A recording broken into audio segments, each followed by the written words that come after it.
You've done quite a bit of education coursework, and now you're ready to enter the teacher education unit.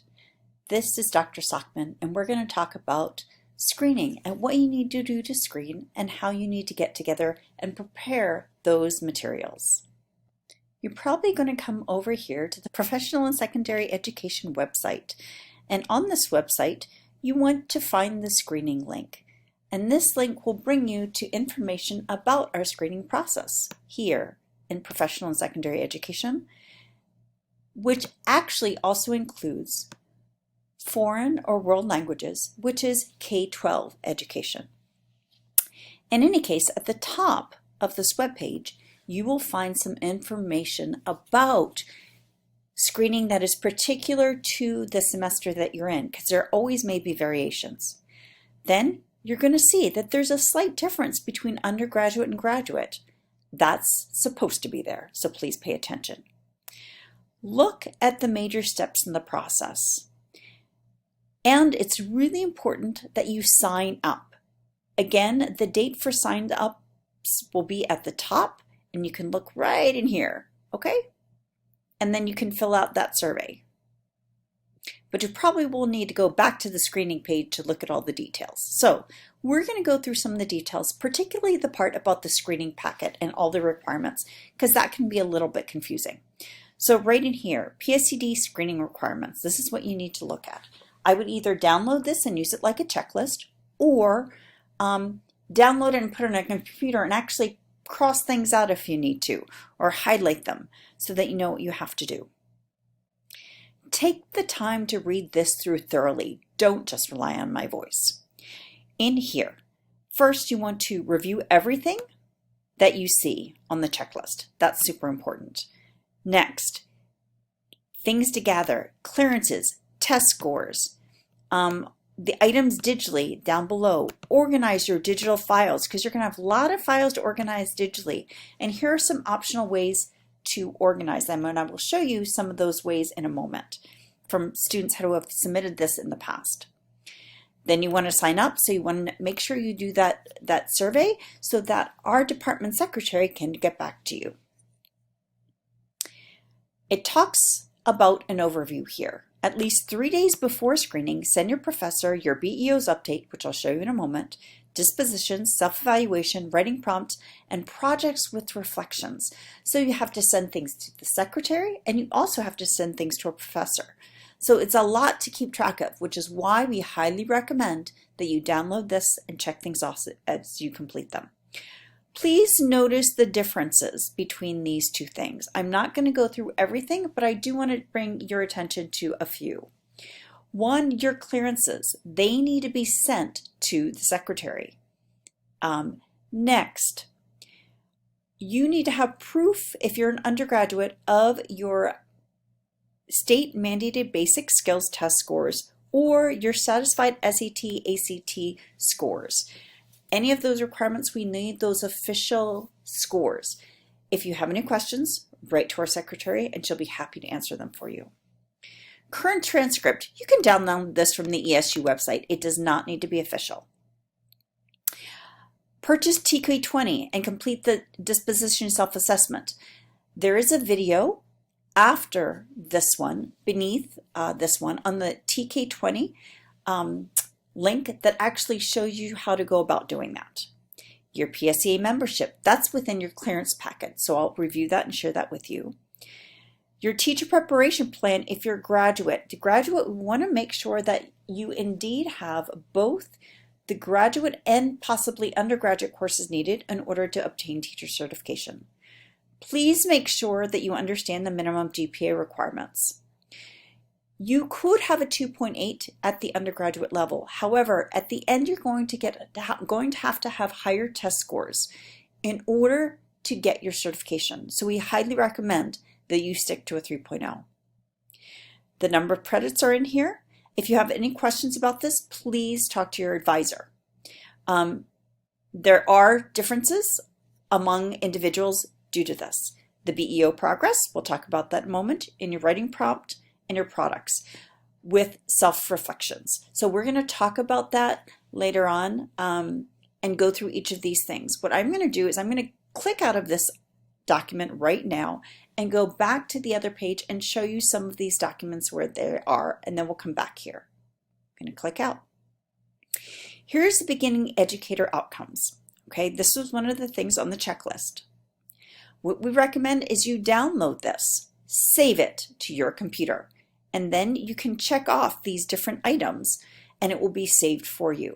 We want you to read each of these beginning educator outcomes in the various domains and think about what you know and what you can apply. You will be able to know so much more than you can apply unless you've had substantial experience within the classroom. These BEOs are also important because you are going to base your writing prompt answers on your answers to these essays. So let's go back to the PSED page on screening. In here, the TK20 dispositions self-assessment is in there, and also the video. Clearance information. This is really important that you have all the clearance information that is needed. Right here, you can look at the updated clearance packet, and that has all the links provided for you, and it's sometimes an easier way to look at things. Please complete all of these items. If you have any questions about what items you need to complete or challenges that you have, please be in contact with PSED secretary or your advisor. Testing requirements. If you're unsure or unclear if you have passed the tests that you need to in order to go through screening, and this is primarily for undergraduates, some graduate students may do this, you can look over here and click on the various pages. Primarily for screening, you want to look at the basic skills test, okay? And there you can look and see what the passing score was and is. Again, if you have any questions, please talk to your advisor. Now, let's go back to the screening requirements. So we've talked about clearances, the test scores and where to find that information. Current transcript you know you're to get on your website. TK20, PSEA membership is on the clearance packet. Teacher preparation plan is only for the graduate students. Undergraduate, you have these other requirements. We've talked about the BEO progress. That's the link where you update your progress and what you know and what you can do. Now, let's talk about the writing prompt.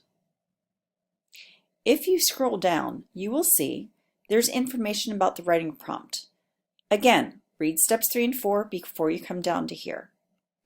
So, part 1, part 2, and part 3 of the writing prompt all come together to make what I consider your philosophy statement. However, you're writing a philosophy statement very particularly. First, we want to hear about your personal history and how it influences your approach to teaching. Next, we want you to look at the beginning educator outcomes. We want you to look at the domains of planning and preparation, classroom environment, instruction, and the professional dispositions and Pennsylvania Code of Conduct. And we want you to describe how you have met these items through your initial coursework and describe how you would like to develop and what questions you may have as you develop. Next, we'd like to hear a little bit more about how you think you can broaden your experience to prepare to teach in the 21st century, which is quite a diverse society that we're excited to all enter and takes quite a bit of skill in order to teach. Next, this is the part where you gather 5 to 7 projects and reflect. We'd like you to write a paragraph reflection for each project, and that's right here. It talks about how you would write a paragraph reflection. In here are some examples of things you could have for your 5 to 7 projects. You may have things other than the items that are listed here, but those are some examples for you. But your paragraph should also be linked to the BEOs. It does not have to meet every BEO, but just if you would look at it and say, which BEO does this project align with, and write about that.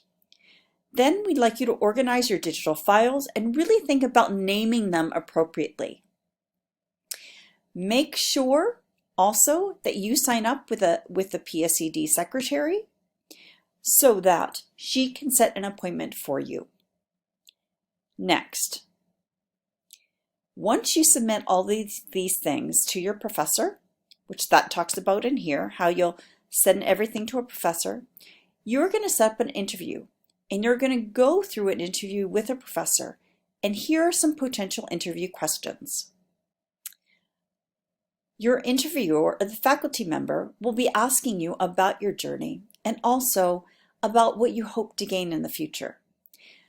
The faculty person will then evaluate you on this rubric. You need to have everything complete in order to pass screening. And once you pass screening, your name will be forwarded to the teacher education unit. The teacher education unit will then vote on your application into the teacher education unit so that you could officially be on your way to be an educator. What I'd like to do is show you a sample of how some people have organized their artifacts in order to send them to the professors. So here's an example where someone used Google Drive, and you can see how nicely the items are organized.